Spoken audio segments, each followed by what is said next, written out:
지난주에는 주여에게 인류 사회에 어떻게 기여했다 하는 거요. 그걸 공자가 조역 개사전에 하신 말씀, 그 말씀을 간단히 말씀드렸죠. 그리고 중국에서의 그 주역의 유래, 또 우리나라에서의 유래, 또 근간에 이제 야선 선생님이 주역을 잘 아셨고, 그래서 주역을 강의하심으로 해서 제가 또 주역을 배우게 됐고, 그래서 지금 와서 제가 주역을 강의하게 됐다는 이런 그 주변 얘기를 말씀드린 거 아니겠어요? 오늘은 동양 철학의 모든 그 근거를 주역에 둔 거요. 말하자면 주역에서 다 파생돼 나갔다고 해야죠. 주역의 근거를 둔 동양 철학, 태극, 의명, 삼재, 사상, 오행, 이러한 순으로 강의를 하겠습니다. 먼저 태극이요. 공자께서 주역 기사전에 여의규 태극하니 했습니다. 역에 태극이 있으니. 공자가 이런 말씀을 안 했더라면 우리가 태극이 있는 줄을 모르죠. 지금 우리가 태극하고 우리나라의 기도 태극기라고 하고 하는 게 모두가 다 주역에 태극이 있다라고 공자가 한 말씀에 의해서 아는 거 아니겠어요? 바로 그 태극이요. 태극이라 하는 건요, 우주 만물이 생기기 이전 공허하고 혼돈했을 그때를 말하는 것입니다. 글자로 보더라도 클패 덩어리 극하네요. 공간적으로는 큰 덩어리다, 이런 말입니다. 그리고 이 글자가 처음 태하고 또 이 자가 끝극합니다. 시간적으로는 처음에서 저 멀리 끝까지라는 말입니다. 그런데 이 태극은 공간적으로나 시간적으로나 끝이 없어서 무극이라고 합니다. 없을 무, 끝이 없다. 공자가 여기 태극이라고 해서 태극이 있는 줄 알지만은 태극을 뭐라고 단정하느냐, 문제가 되는 것이죠. 그냥 태극이라고만 해놓으면 태극 이전은 뭐고 이후는 뭐고 이게 논란이 될 거 아니겠어요? 그래서 그 후에 주렴계, 주돈이죠. 조령계 선생이 이러한 태극도를 그려놓고 설명하기를 태극은 무극이다라고 했습니다. 태극을 아무리 끝까지 찾아봐도 시간적으로나 공간적으로나 그 끝이 없기 때문에 태극은 무극이다. 태극 따로 있고 무극 따로 있는 것이 아니고, 잘못 생각하면 무극이라는 게 있고서 거기서 태극이 나오지 않았나 이렇게 볼 수도 있는 것이죠. 그게 아니고 태극을 놓고 이건 무극이다 한 것입니다. 그렇다면 태극이 곧 무극이고 무극이 곧 태극인 것입니다. 바로 이 태극은 끝이 없고 해서 무극. 그 우리나라의 여기라고 하는 천부경에도 보면은 일시무실이라고 했죠. 일시, 한일 비로소 시, 하나로 시작을 했는데 무시다, 그 시작한 게 없다 했습니다. 일시가 태극이라면 무시는 무극인 것이죠. 또 일끄트머리 가서 일종무정이라고 했습니다. 하나로 마치는데 그 마치는 하나도 없다. 일종이 태극이라면 역시 일시가 무극 아니겠어요? 불경의 그 법승기라 하는, 그래 보면은 일미진중 함시방 그랬어요. 한 작은 미미한 티끌 속에도 시방을 머금었다. 상하팔방에 시방을 머금었다. 게다가도 공간적으로 그 무한대한 무극을 말하는 거 아니겠어요? 태극이 곧 무극이라 하는 의미가 있는 것이죠. 주역 서문에 보면은 원제육합지하고 멀리는 상하 사방 육합 공간 밖에까지 있고 근제 일신지중이라 가까이 있는 내 몸속까지 있다. 현미무관이라. 드러나 있는 것이나 드러나지 않은 것이나가 서로 맥혀 있는 것이 아니고 통틀어 하나다. 태극이 곧 무극이라는 것이죠. 시간적으로는 그 천부경에 보면은 일묘연 만왕말래라고 했습니다. 하나가 태극이라니 하나죠. 묘연하게 만으로 가고 만으로 오고 한다라고 했습니다. 만왕말래죠. 불경에 보면은 무량원겁 즉 일념, 무량한 끝없는 몇 억만 겁도 나의 한 생각이 있다. 무량원겁 즉 일념, 일념 즉시 무량겁이죠. 나의 한 생각도 곧 무량한 억만겁이다. 이런 말 아니겠어요? 주역서문에 보면은 잠어 순식과 숨을 들이쉬고 내쉬는 그 사이 미어동정 몸을 움직이려고 하는 바로 그 찰나 그런 틈 거기에도 있는 것이다. 잠어 순식과 미어동정이죠. 이렇게 태극은 시간적으로나 공간적으로나 그 끝이 없어서 태극은 무극이요 무극은 태극이라고 했습니다. 이것이 바로 태극이 곧 무극이요 무극이 곧 태극이네요. 이 태자를 콩태합니다.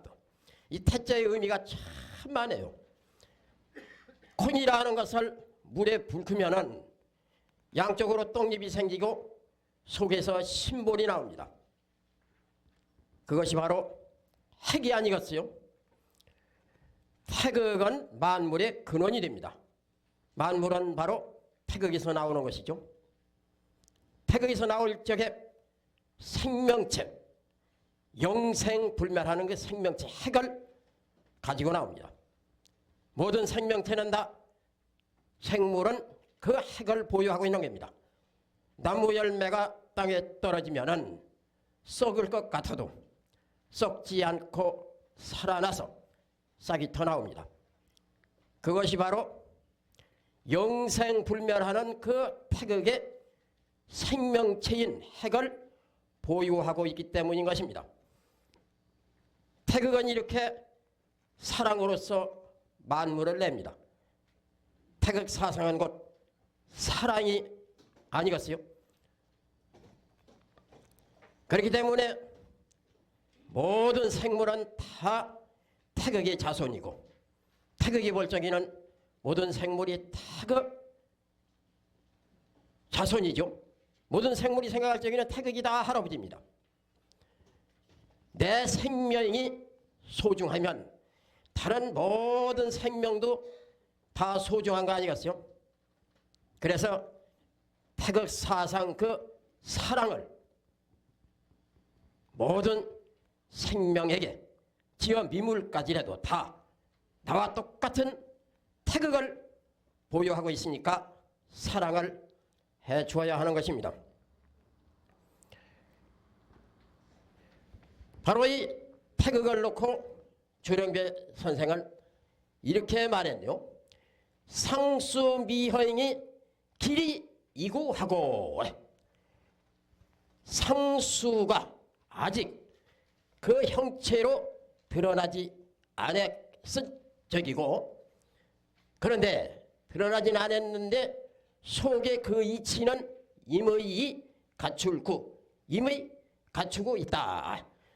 상수는 아직 밖으로 드러나지를 않았습니다.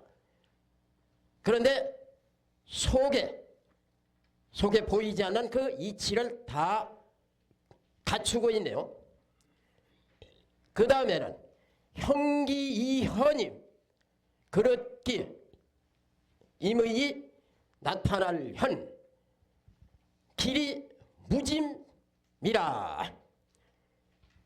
형체와 그 그릇이 형기가 이미 드러나 있는데 그 이치는 아직 조짐이 없느니라.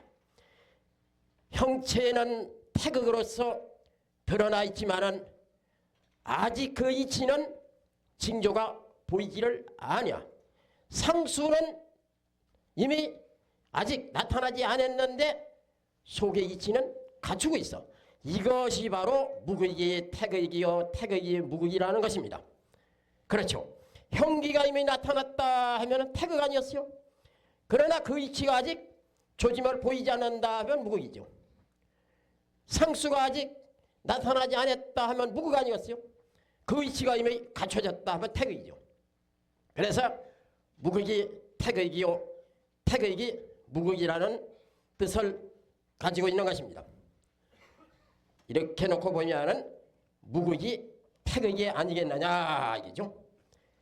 극이 없다 하는 것이 곧 극은 극이라는 것이고 크게 극하다는 건 바로 극이 없다는 것이다. 무극이 태극이요 태극이 무극인데 사람으로 말하면은 심의 태극이라. 그렇죠. 마음이 곧 태극인 것입니다. 태극이 만물을 조정합니다. 마음이 내 몸을 조정하는 것이죠. 마음은 보이지 않고 있어요. 그러나 한 몸을 지배하는 건 마음 아니겠어요? 태극은 보이지 않지만은 만물을 지배하고 있네요. 심의 태극이고 획전지역이라 그 획 앞전 아직 획을 그리기 전 이러한 획을 그리기 전에 역이 되는 것이다. 역이라 하는 건 천지자연 모두가 역인 것이죠. 그 이전이나 그 이후나 드러난 것이나 드러나지 않은 것이나 모든 게 다 역이라면은 태극도 역인데 태극은 무슨 역이냐? 이렇게 아직 획을 그리지 않은 상태의 역이다. 이런 말입니다. 이렇게 해서 태극은 곧 무극이요 무극은 곧 태극이네요. 모든 만물이 다 태극에서 나오고 물론 사람도 태극에서 나오고 다시 태극으로 돌아가는 것이죠. 사람이 배고플 때 누가 밥 한 술 주어서 먹는 거는 참 고맙게 얘기지만 낳아서 길러주신 부모님의 은혜라든지 공기가 없으면 숨 막혀 죽을 테지만 그 공기 때문에 살고 있으면서 공기의 고마운 걸 모릅니다. 역시 태극 속에서 나오고 태극으로 돌아가고 하는데도 태극의 고마움을 모르고 있어요. 바로 이 태극의 사랑. 우리는 바로 그런 사상을 가져야 하는 거 아니겠어요? 이 태극은 만물의 근원이 되기 때문에 그래서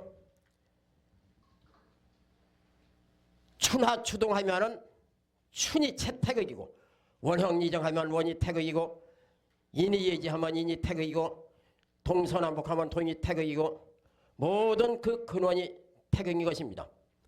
이제 그렇게 봐야지 이제. 그렇다면은 이 세계적인 방위로 놓고 보면은 어느 방위가 태극이냐? 간방이라는 것은 만물이 시작을 하고 거기서 또 끝나고 하는 방위입니다.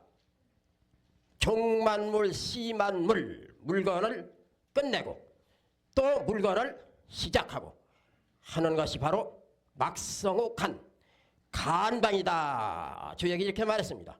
간방이 만물의 종시를 이루는 것이요. 그렇다면 그 간방이 태극이죠. 그런데 태극도 하나, 간방도 하나, 우리나라도 하나, 태극기도 하나입니다. 다른 나라가 갖지 않는 태극기를 우리나라가 가지고 있는 것은 바로 태극이 간방이기 때문이고 간방이 우리나라이기 때문인 것입니다. 우리나라를 간방이라고 하지 않겠어요? 역학적으로 우리나라를 간방으로 봅니다. 그 틀림없는 얘기죠.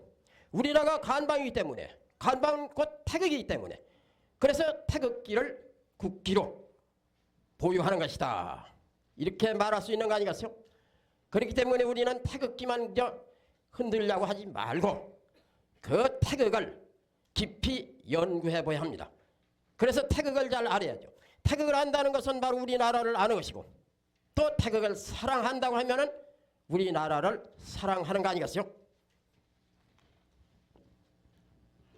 바로 그 태극 사상이라는 것이 우리나라의 국기가 되고 우리나라가 또 태극의 방위 간방이고 하기 때문에 우리나라의 국조, 개국 이념 사상이 바로 태극 사상입니다.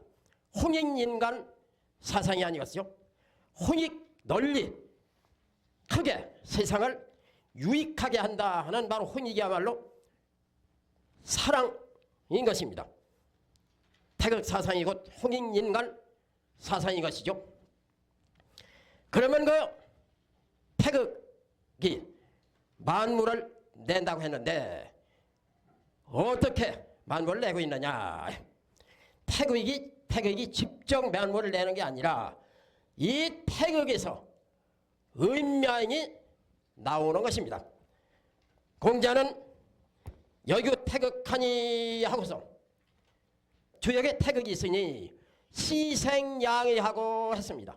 비로소 양의를 낳고 두냥 거동이 있자 모습의 두 가지 모습을 낳고 했습니다.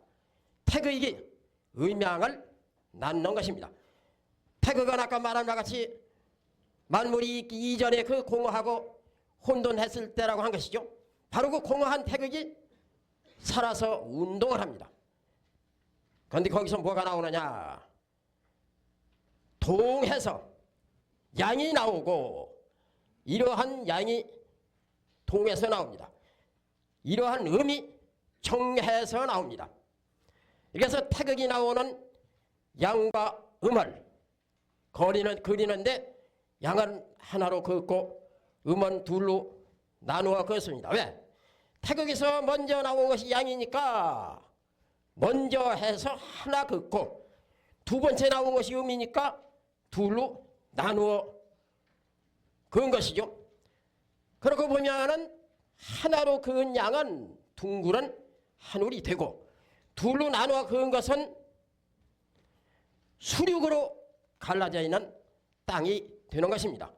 이렇게 해서 양은 능동적이고 음은 수동적이고 양이 동해서 음을 찾아가면 음은 정해서 이 양을 받아들이는 것이죠.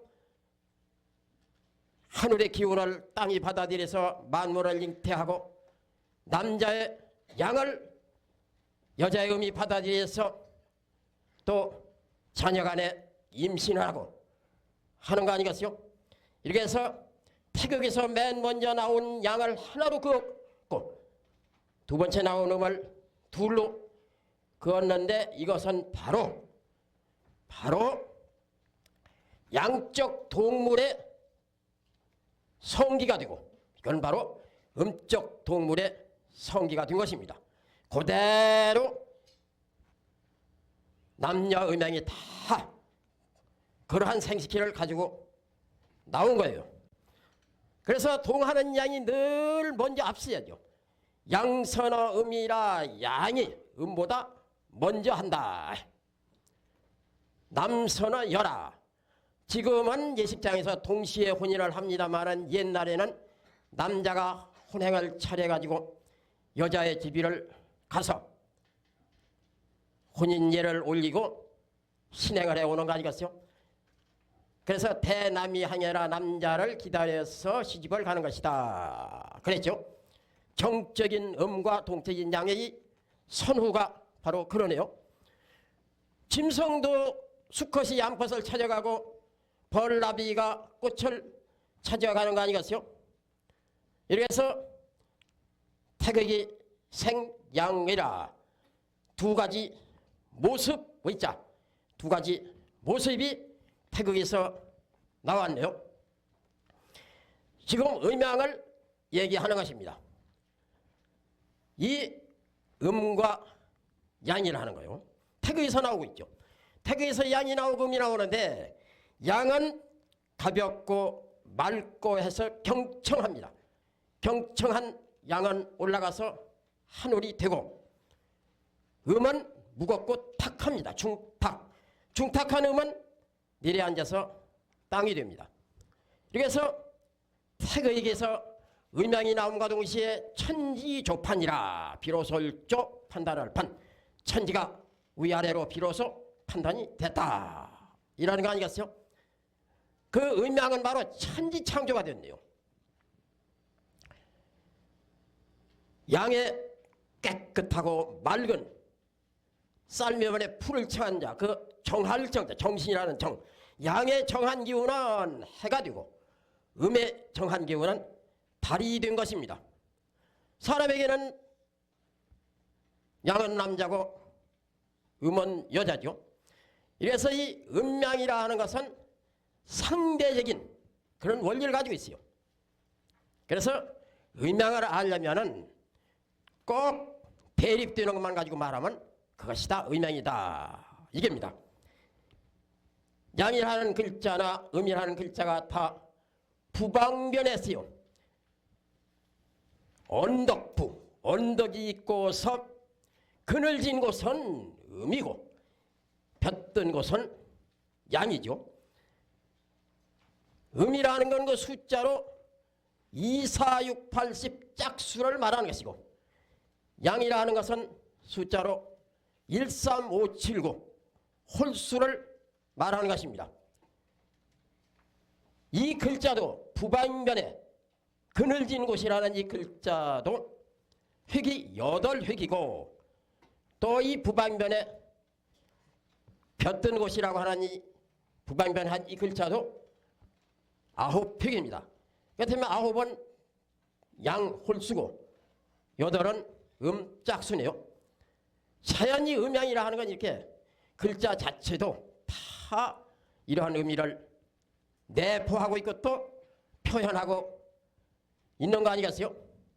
이러한 이 음양, 음양을 대립적으로 말하면은 하늘은 양이고 땅은 음이고 해는 양이고 달은 음이고 밝은 곳은 양이고 어두운 곳은 음이고 사람은 양이고 귀신은 음이고 아버지는 양, 어머니는 남편은 양, 아내는 남자는 양, 여자는 앞은 양, 뒤는 좌는 양, 우는 높은 데는 양, 낮은 데는 이게 음양이 상대성 원리를 이건 뭐 누구나 다 얘기할 수 있는 것입니다. 하루로 말하면 오전은 양, 오후는 한 달로 말하면 보름 이전은 양, 보름 이후는 그 서는 양, 후는 1년은 봄, 여름은 양, 가을, 겨울은 음이죠. 바로 이 음양은 변하고 있어요. 바뀌고 있습니다. 그래서 모든 것이 다 음양이다 할 적에 그걸 역이라고 하는 거 아니겠어요? 역은 바로 음양이 오면 역입니다.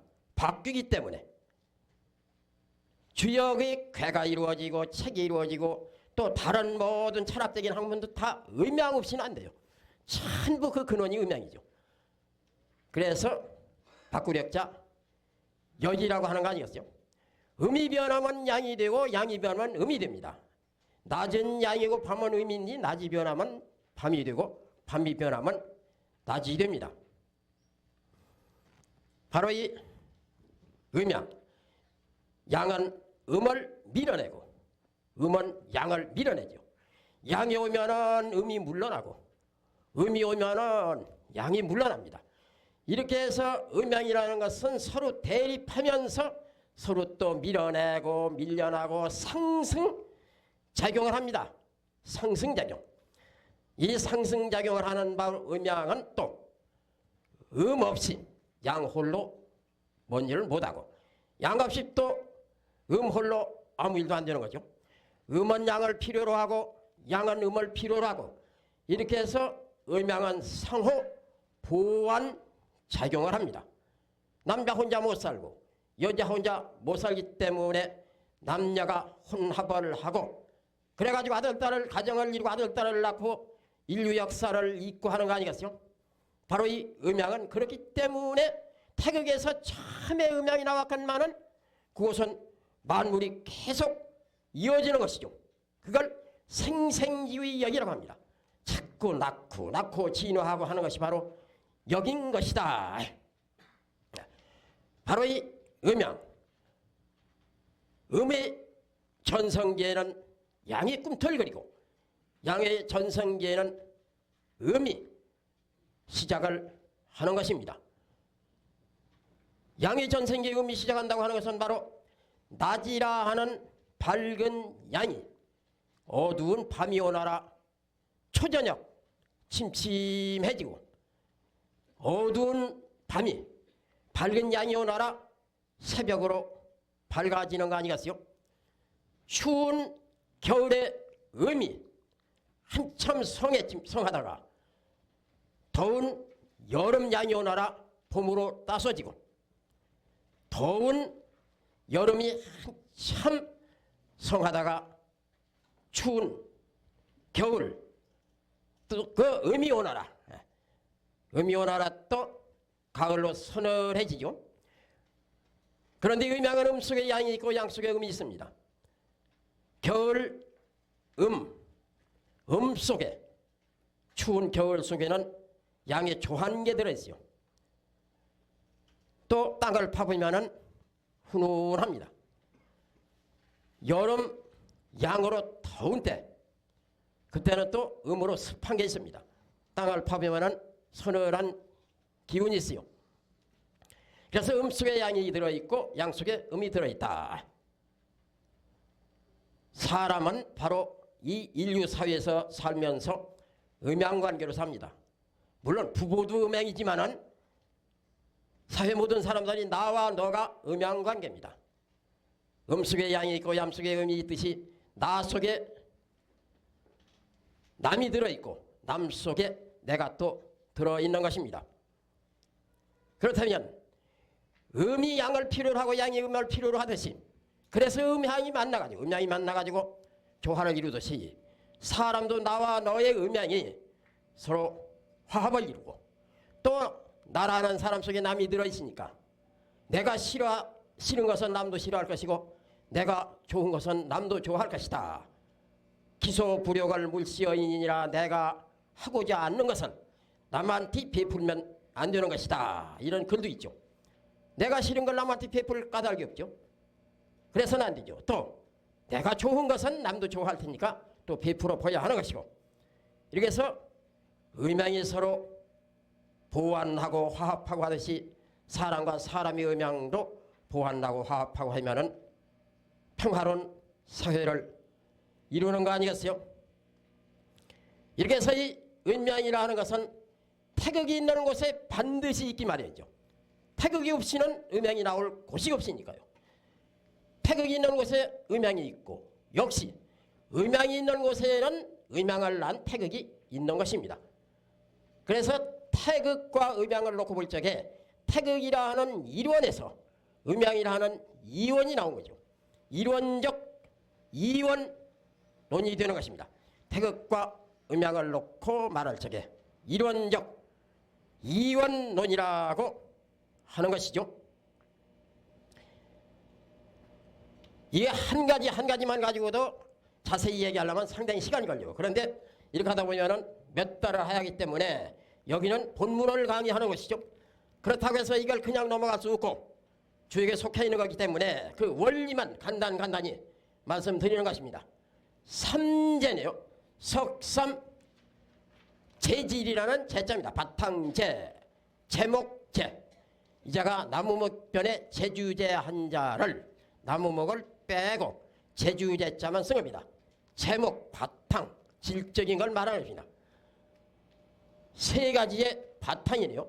위에는 하늘, 아래에는 땅, 중간에 사람. 하늘이 위에 바탕을 이루고 땅이 아래에 바탕을 이루고 사람이 그 중간에 바탕을 이룬 것입니다. 이걸 천지인 삼재라고 하는 것입니다. 모든 것은 다 삼의 원리에 의해서 이루어지고 있는 것이죠. 하늘과 땅과 사람, 그걸 모사해서 궤도 이렇게 세획으로 그린 거 아니겠어요? 개강 첫날에 다 말씀드리죠. 천지인 삼재에 의해서 위를 보고 하늘을 상징했고 아래를 보고 땅을 상징했고 중간에 사람을 상징했고 이렇게 해서 이 작대기 셋을 효 셋을 그렸다 이런 말씀을 드렸죠. 이 삼의 원리는 바로 천지인 공간, 그 속에 사람이 나왔다면 사람도 세 마디로 해서 이루어지는 거 아니겠어요? 사람도 삼의 원리에 의해서 이루어진 것입니다. 그래서 우리나라 할머니들, 옛날 어른들은 그 사람이 난 그 삼신할머니라고 뭐 이렇게 말하는 것이죠. 이 삼의 원리요. 음양에서 자연 삼이 나온다 하는 거예요. 이러한 양 하나와 이러한 둘이 서로 만나게 되면 이 획수도 자연 하나 둘 셋입니다. 이 하나로 죽근 작대기하고 둘로 나누어 그은 거하고 서로 만나도 그 획이 셋이에요. 음양이 만나면은 자연 셋이 됩니다. 음양이 서로 교합을 하면은 거기서 생산을 하게 돼 있죠. 남녀가 혼인을 하고 교합을 했을 적에 아들, 딸을 낳는 거 아니겠어요? 하늘이 있고 땅이 있으면 천지가 교합을 합니다. 천지 음양이 교합을 했을 적에 사람이 나와서 천지인 삼재가 되는 것이고 아버지의 양과 어머니의 음이 서로 합해가지고 거기서 아들이든 딸이든 나와서 또 부모자 셋이 되는 거 아니겠어요? 이 삼의 원리 모든 것이 삼이죠. 영토가 있고 통치자가 있으면은 국민이 있어야 하는 것이고 요새 민주국가에서도 행정부, 입법부, 사법부, 삼부 아니겠어요? 회사가 있고 사용자가 있으면 근로자가 있는 겁니다. 사람이 시기가 있고 장소가 있고 그러면 노력이 있어야죠. 이러한 삼 모든 것이 다 삼이네요. 그럼 우리나라는 제3자 또는 삼세판 이 삼에 대한 말을 많이 하고 있죠. 바로 이 삼 모든 것이 다 삼의 원리에 이루어졌기 때문에 그래서 삼재라고 세 가지가 바탕이 돼가지고 이루어지고 있는 것이다. 이러한 천지인 부모차 모두가 다 음양이 만나가지고서 음양 속에서 그 하나가 나와가지고 셋을 이루는 것. 그것이 바로 천지인의 이친 것이요.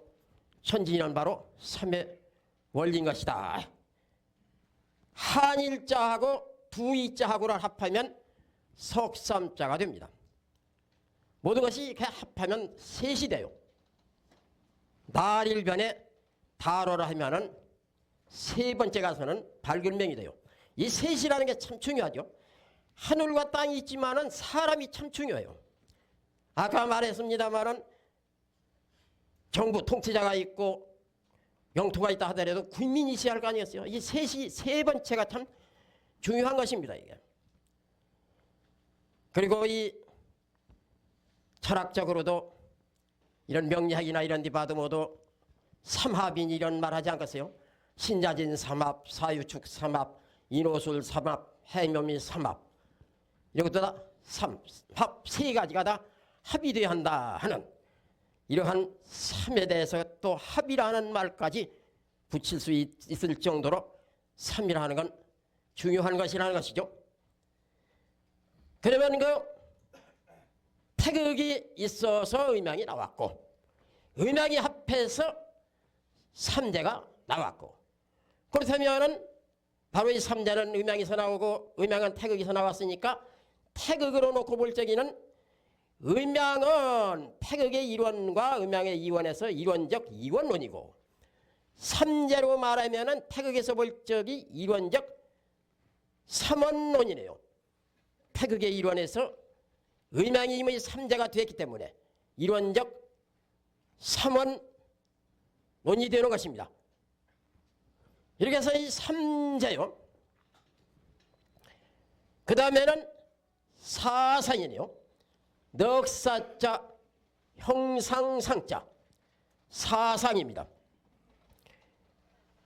그렇죠. 하늘에는 1월 성신의 사상이 있고 땅에는 동서남북 산천초목, 사람에게는 사지 이목구비, 이러한 사상이 삼라만상으로 확산돼 나가는 거 아니겠어요?